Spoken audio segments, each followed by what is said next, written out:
Vital finds. I want to do this as a response to the obsessed videos, you know, and then you follow up with the red flag video and all that stuff. It's time for people to just leave it alone about the kids, because you know, trying to get these kids reinstated, because number one, it's against the rules.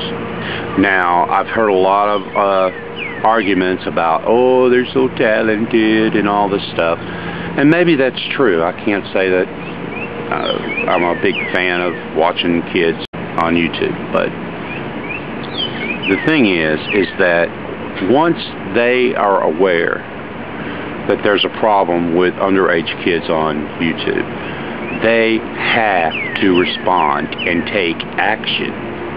Otherwise, they're liable for anything that goes wrong. They can be sued their pants off. I mean, look at what happened because they didn't enforce copyright protection and stuff like that. They're got all this stuff, and guess what? Now they're paying attention to that stuff. Well, it's time they paid attention to the age thing before it bites them in the butt. And yeah, I really don't give a hoot how talented they are. I forgot to mention the excuse that, oh, it's the parents approve of it, and it's really the parents' channel, and blah blah blah. Well, guess what? Since YouTube has no way to demand proof of age, you know, the best thing they can do is go by what they see and put together things for themselves. And if they err on the side of being protective of the kid, well, then that's okay. And no, I don't believe that, you know, if they're saying that the kid did not have enough supervision, there was not enough of proof that the mom and dad were active in the supervision of the account, well, then so be it, you know. And you know, it's real easy to come back after the fact and say, oh, well, I was you know, supervising him when, you know, it just don't wash, you know.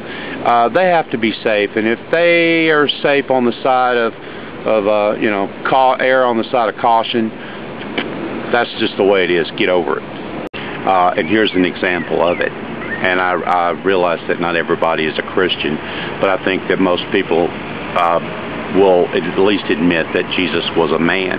Well, Jesus actually worked as a carpenter until he was 30 years old, which was the legal age to become a rabbi. You couldn't be a rabbi before you were 30. And he chose to follow the law before he became that. So, you know, if Jesus can wait 30 years, these kids can wait until they're 13, for Pete's sake. You know, it's just like, I mean, I'm in management, and you know, there's a lot of fun that goes on at work. And guess what? When I walk in and I see something that is potentially going to get somebody in trouble down the road, because sexual harassment usually starts with fun, and then somebody gets mad, and the next thing you know, it's a lawsuit, you know. So when I see some stuff like that, I'm obligated to stop it, you know, and I don't have to get nasty about it. I just tell them what the deal is. Hey, this has got to stop, and that's all there is to it. If somebody comes to me and brings it to my face that, hey, this was done to me and it wasn't right, I'm obligated to take action. If my inaction on either one of those things brings liability on me and my company, you know.